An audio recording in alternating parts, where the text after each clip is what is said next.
لقمان حکیم نے اپنے بیٹے سے کہا، اے میرے بیٹے، میں نے لوہا اور پتھر سب اٹھائے ہیں لیکن قرض سے بوجھل کوئی چیز نہیں۔ میں نے پاکیزہ چیزیں کھائی ہیں اور اچھے حالات بھی دیکھے ہیں، لیکن عافیت سے زیادہ لذیذ چیز نہیں پائی، اور لوگوں کی طرف اپنی ضرورتیں لے جانے کے علاوہ تلخ کسی چیز کو نہیں پایا۔ اے بیٹے، جو کہتا ہے وہ جھوٹ بولتا ہے کہ برائی برائی کو ختم کرتی ہے۔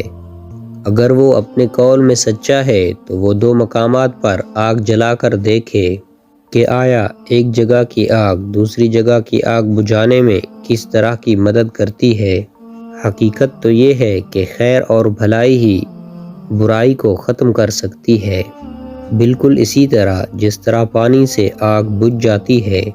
اے بیٹے، اگر کسی کو اپنا دوست بنا